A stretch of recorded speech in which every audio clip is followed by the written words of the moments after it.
Welcome to Travel Stories Unpacked, the travel podcast where we talk about all things from the silly to the serious and everywhere in between. And if you think that we sound a little different today, don't worry, you're not crazy. That's because this isn't Ashley, this is Annie. And I am your new co host for the show. So, Ashley, thanks for bringing me on, and let's get to it. Yeah, Annie, thank you for opening the show and for joining as the co-host for all of 2025. I am so excited to have you here every episode. And honestly, you guys, we did this because you asked for it. You on the comments that you left in all the episodes with Annie. So, we got to give the people what they want. Well, careful what you wish for. So with the new year, we talk about often, people are always talking about their New Year's resolutions. And oftentimes that includes a conversation about where you want to travel to. And oddly enough, no one ever really talks about places you shouldn't travel to. So that's what we're going to talk about today is where you should not go for 2025. And you might think for a travel podcast, that's really weird, but we have our reasons, we promise. So let's start with this article that gets released annually from, I hope I'm saying this right, Fodor's, which is a popular travel guide. All I wanted to say was Frodo. I know. It's not Frodo's travel guide. He'll probably tell you don't go to Mount Doom. 0 out of 5 stars. 0 out of 5, way too tropical of a climate. But it's about, responsibly traveling and being sustainable in the meantime and just kind of learning the local laws and customs, but it's also a lot more than that too. And I never knew it was going to be, when I was researching this list, all these things I never thought about. For example, we all know that there are places where the local infrastructure is just not up to par to handle all these visitors and tourists. You would think that means, restrooms, restaurants, hotels, but also the effect that it has on the nature around the city. So one of the places that was on the list is a place in India. I hope I'm saying this right. Kerala. And it's a city, one of those cities that's right now being promoted pretty blindly by the government as far as come visit us, but they're not investing a lot. By their government? By their government, Okay. The Indian government, yes. But they're not investing the money to build proper infrastructure to handle that influx of visitors. So as a result, I think the article said this past July that just the sheer amount of people visited led to a landslide that claimed over 400 lives. Wow. So it's crazy. Yeah, so it's not just about the strain on the economy. You have to think about the actual physical land itself, which is wild. Which reminds me of the Scotland destination that you shared in your research.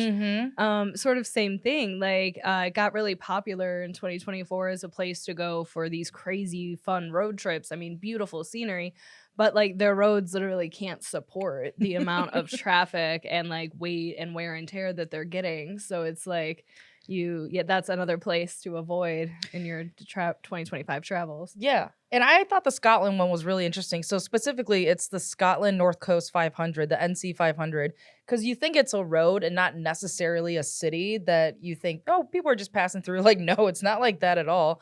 It has led to traffic congestion, accidents, and delays for the locals. And I guess a really popular way for people to drive this road is through with an RV or a motorhome.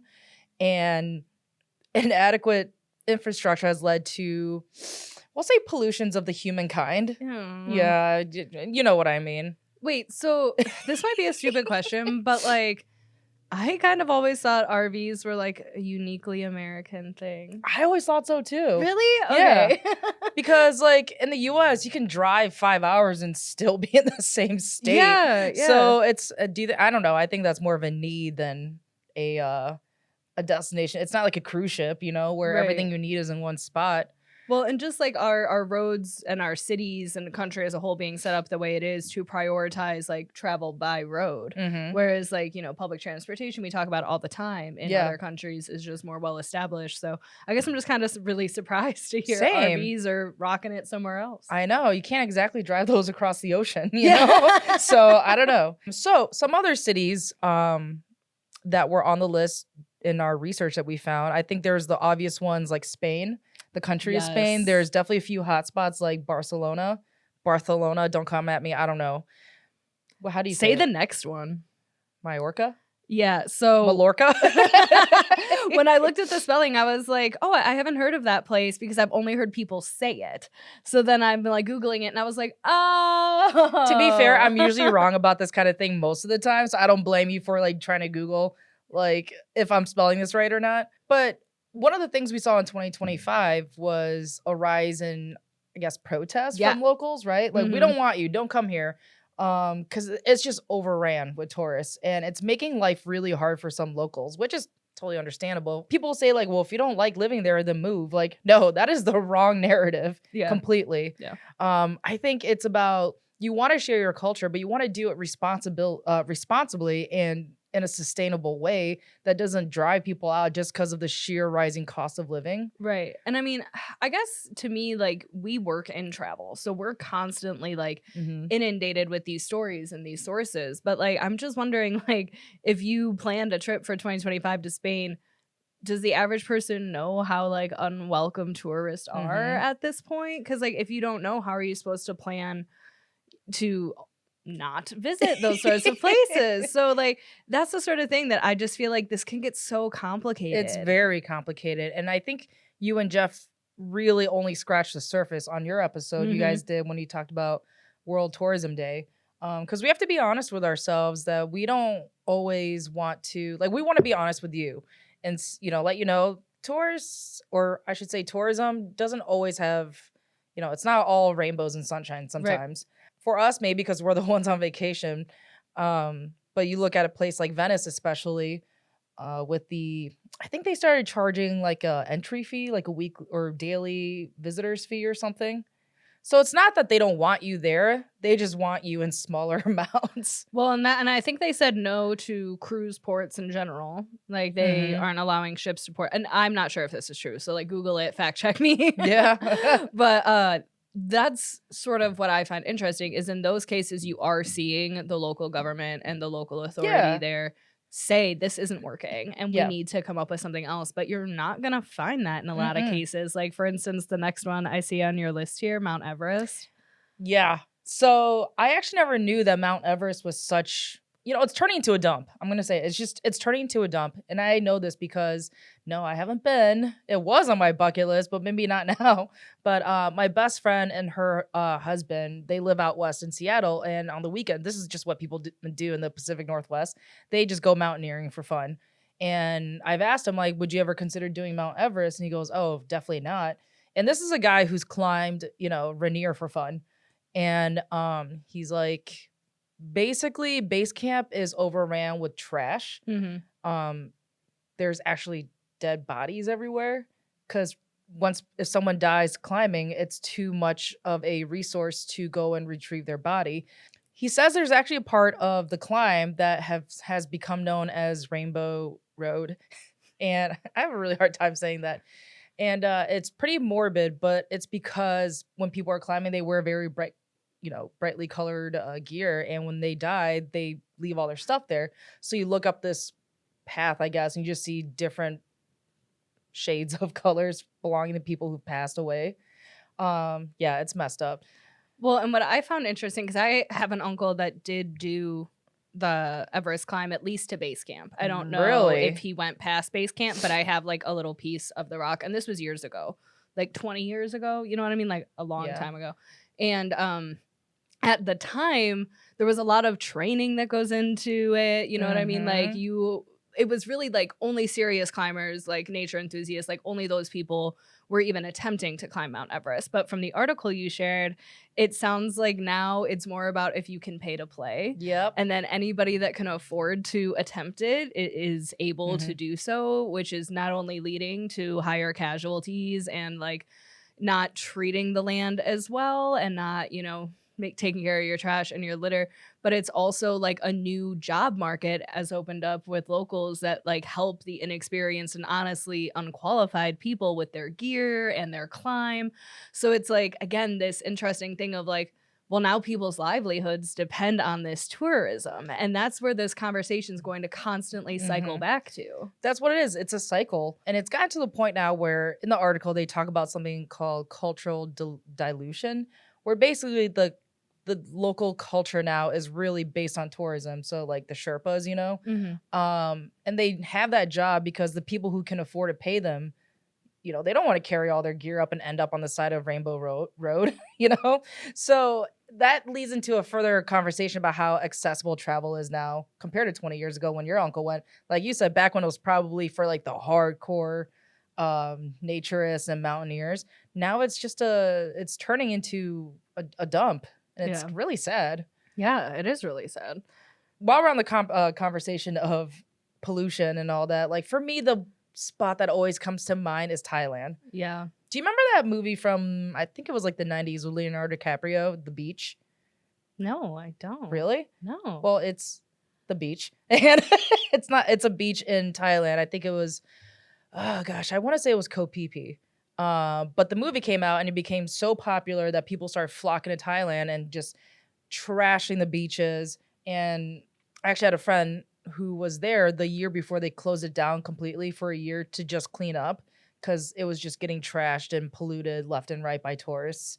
My sister was actually just in Thailand a couple months ago, but she said they just happened to be in a very secluded part of Thailand, so she didn't see any of that. But she said Bangkok was just an assault on the senses in terms of sights and smells and sound. Like, I'm like, I can imagine. Yeah. I can imagine. I have friends who just returned from a honeymoon, so I'm so curious to hear like their from Thailand experience. Mm-hmm. Yeah. And like, because again, in the articles that you shared, one of the things I was reading was how if you're visiting, you don't really know the extent because they hide all of that from tourists, right? So like, I think that's another thing is if you are traveling to these places and all of the impact and harm of travel is hidden from you, it can be really hard to, take that to heart and feel it because you don't see it or even seek out that information and know that it's happening. You know what I mean? Like, well, I mean, when you're in vacation mode, why would that cross your mind? Exactly. You almost like don't want to. And we almost like play into it too. Like, I'm only here for a moment of time. Like, why does this matter to me? I mean, there's obvious places you shouldn't go, like North Korea, Right. like that's pretty obvious. But places that, I mean, even in the US, like I think of New York City. I love New York City. I love visiting New York City. I can never live there just because of the sheer amount of tourists, like your mom, who just loves Times Square. Sorry. I don't know if she loved it. Well, I mean, she had a good time. What can I say? She had a good time. Yeah. But I mean, to live somewhere like that would just be, I just couldn't deal with it. So I get it.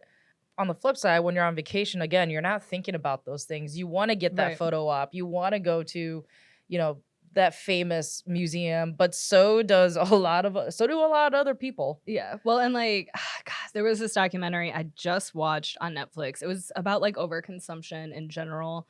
I think it was called like Buy Now or something like that. I don't know if you saw it, but they had these really stark images of all of the trash that people consume, it's so depressing. but taking it and like putting it like virtually over places that right? And cities that you're aware of, because it's not in those places, right? But it's still piling up somewhere, whether it's oceans, beaches, like these straight up trash mountains that we have, like trash. Yeah, mountains. Like there's this thing I heard on TikTok saying that there is no away. People talk about throwing this away, throwing their clothes away, throwing food away, throwing trash away, but there is no away. It's not like this magical place where all your stuff you're just moving it around. You know what I mean? We have one planet, so it's like it just so happens that you move it around and it ends up often in third world countries, unfortunately. So basically the list rounds out, like I said, a couple spots in Spain, Venice, Lisbon was on there. And yeah, Mount Everest was a really surprising one, but again, maybe it's not so surprising. Yeah. And then in Asia, of course, Tokyo and Kyoto have been long, especially in 2024 because of how weak the yen was. And, I'm guilty of this. I've been there 3 times, but my family lives there. I'm not making excuses, but I see it. Japan as a whole specifically, I find really impressive as far as their recycling. It's intense. Like here, it's like plastic, paper, metal, right? No, there it's paper with maybe food on it. Paper that had liquids only, and then metals it breaks down to like aluminum. And like it's intense. Like they are the Olympic gold medalists of recycling is this whole thing. It is a whole thing. Do you think it's a scam in the US? I think, unfortunately, a lot of times when you think you're putting something in recycling, it just gets put in with the rest of the trash. So that's why we don't take the time to separate them, because they're not getting recycled anyway. They're all just going in the trash. I still do my best. I do too. But I do too. And I try to follow like the rules and the guidelines and everything. But you need to start lobbying big recycling. Yeah, like if it actually meant we'd recycle to have 5 different separators, I would happily do that. You know what I mean? But so, also, like, people stop buying bottled water, because one, it's a scam. I can't tell you the last time I bought bottled water. Like, I used to be someone who would drink probably 3-4 bottles a day. But seriously, like, stop buying bottled water, because one, of course, it's bad for the environment. But two, it's just such a waste of money when you're at an airport and you're buying a bottle of water for $7. Like, it's stupid. Well, and I can't remember which one it was. I think it was one of the destinations in Asia where it was saying that so much of the trash that they are dealing with and trying to figure out what to do with is straight from the hotels, the resorts, and tourism, and like that single use sort of thing. Yeah. So like as an industry, we do just have to move towards more sustainable options, because like a hotel stay is a hotel stay, but what can we do to make that single stay produce less trash, use less water, those sorts of things? I think it's refreshing to see that a lot of sectors of travel are now working towards that single-use concept. I like that some cruise lines are using glass for everything now instead of plastic bottles. I like that hotels are encouraging less washing of towels if you can reuse a towel. Like, even little things like that I think are cool. That's not an overly marketing gimmick. Yeah. Like I said, I always encourage traveling off season, off peak season, because one, it's a little bit more affordable. You're not wrestling through huge crowds. And yes, maybe some things you want to do might be closed or have limited hours, but I think that is way worth it. I also think another thing you should do is, if you are going to a country that's grown in popularity like Iceland in the past 10 years, consider going somewhere else other than, the capital city. Like, a couple years ago, 2 of my friends went, and we landed in Reykjavik, and we didn't even stay the first few nights. We got our car immediately and drove to this super remote area.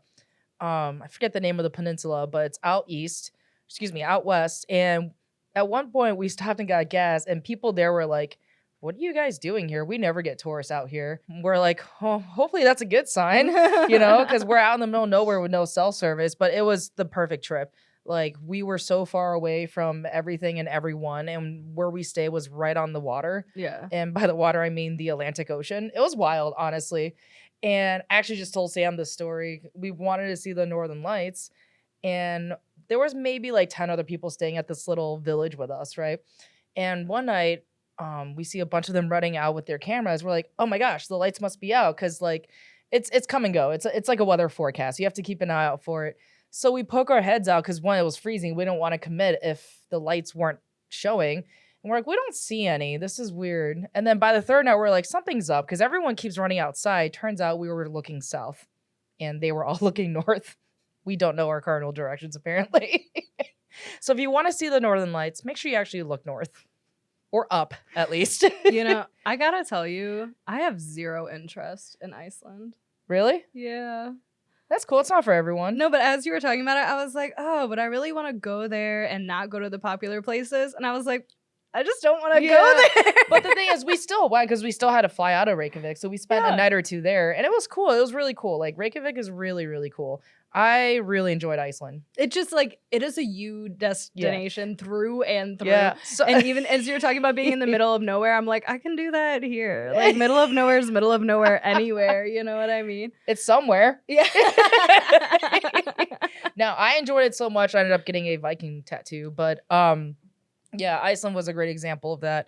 But I think ultimately, just do your research. We say it all the time, do your research. If you don't feel like doing your research, then use a travel agent. Honestly, that is the only advice that I have for this whole episode, because like I find myself feeling a little depressed, a little anxious, a little like the world is horrible and there's nothing we can do to save it. And like, that's not true. That's right. So not like true. That's not the message I want you to take away from it. It's just like, there is still ways that you can enjoy your vacation. And if you want to avoid, like, honestly, like Annie said, like, it's not going to be a super fun time if it's shoulder to shoulder with tourists anyway. Like, the impacts that these communities are facing are the same impacts you're going to see on your travels, right? Overflowing trash cans, litter in the streets, like delays on your transportation. Like, so to avoid all of that and still be able to have the experience that you want, I think the only way is to use a travel agent, because otherwise trying to sort through all those options and figure out like, because if you just go to the tourism sites, they're not going to turn you away. And that's what I think is so frustrating, is it's like,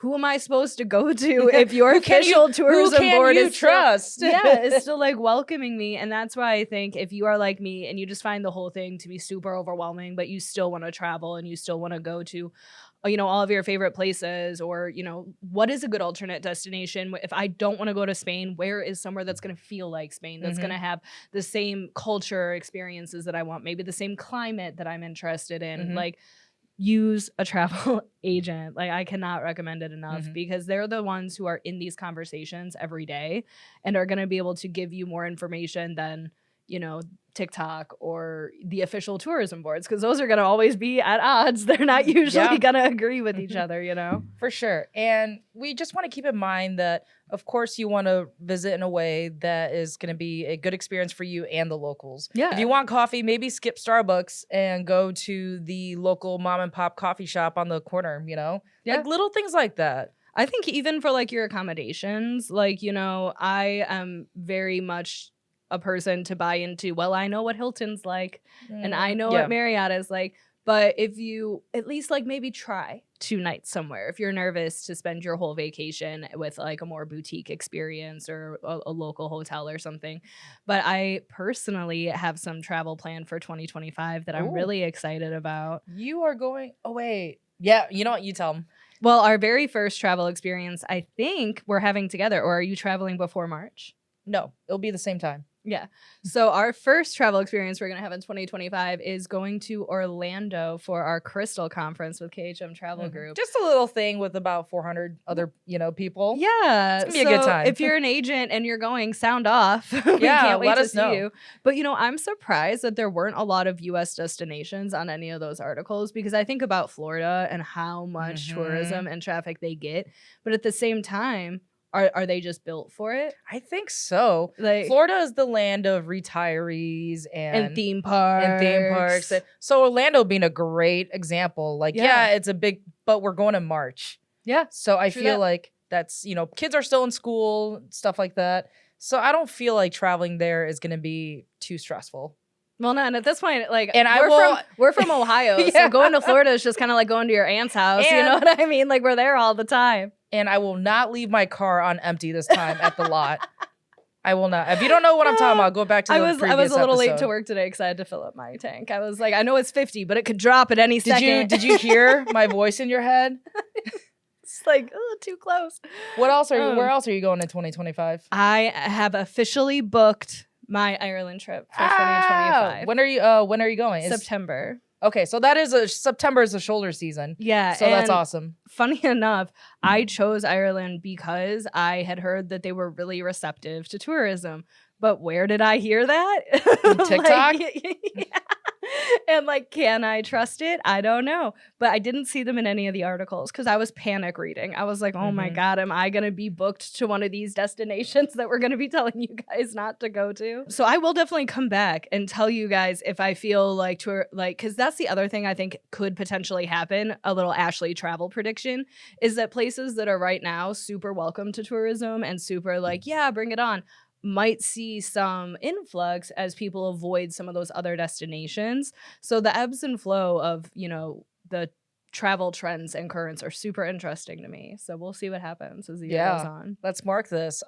It's January and you are going to September. So we're going to have to remember this in September when you come back, how your experience was. Well, and all my algorithms at this point know I'm going to Ireland, so I'm getting little like news clips and stuff. So if they start to like protest, there's a good chance I'll see it. Really? So, yeah. What part of Ireland are you going to? We're staying in like Ireland. We're not doing Northern Ireland. Yeah. So it's Dublin, Galway, and Killarney, which I'm sure the only one I said even close to right is Dublin. Is that the place with the stone? The Killarney stone? The kissing stone? I think it's Blarney. Blarney Stone. The Blarney Stone. Okay. Because we mentioned it, I think, on our tourist trap episode, which honestly, I wish we could do. We may do a part 3 because I still have so many. We have so many. And we never did roadside attractions because I thought those are too different from tourist trips to me. They're their Well, own beast. You know, one of the trips I have coming up in 2025 is we talked about it 2 episodes ago, and then it happened. Me and a couple of friends, close friends, I think there's gonna be 6 of us. We are going to Zion National Park. It's officially Annie, that's so happening. Yeah, in exciting. April.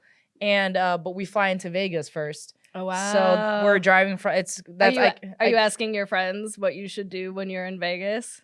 Oh, Austin and Rachel. I Yeah. thought about it, but I'm like, no, they're gonna give me all the bougie spots. Like, I know how they are. Like, go here at this rooftop bar. I'm like, I am not going to a rooftop bar anywhere in Vegas. No, thank you.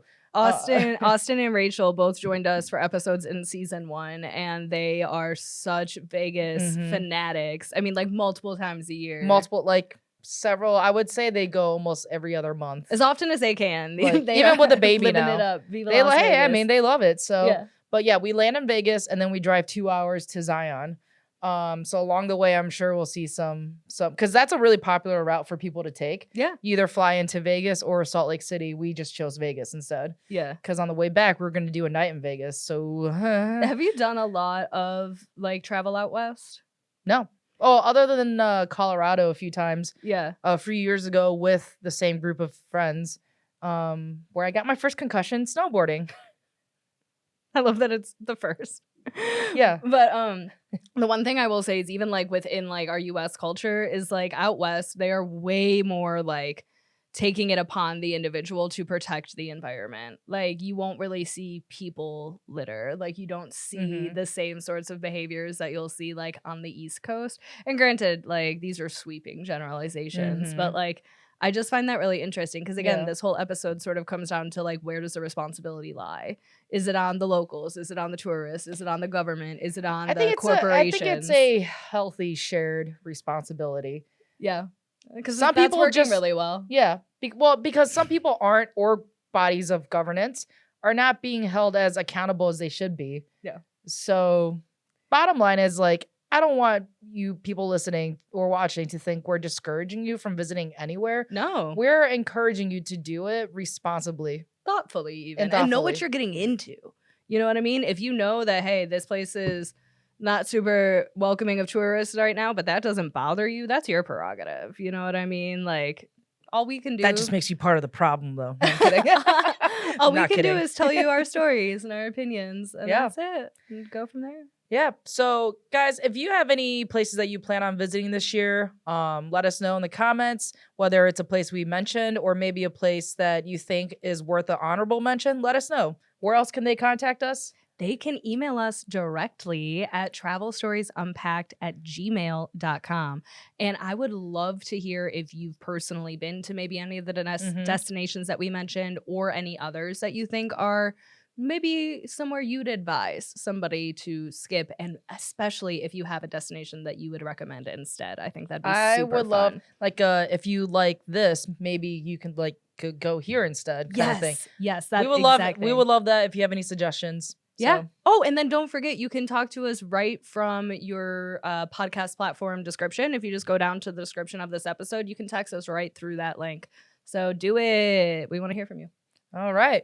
Well, we're kicking off 2025, and hopefully, you keep coming back because we have a ton of fun content coming up for you. Yeah, next week we won't have an episode, though. So be sure to tune into KHM Today on Wednesday at 3 p.m. Eastern Standard Time on our YouTube channel. And then we'll be back the week after that. Yeah. This podcast is brought to you by KHM Travel Group, a leading host agency for independent travel agents. Head to khmtravel.com to learn more.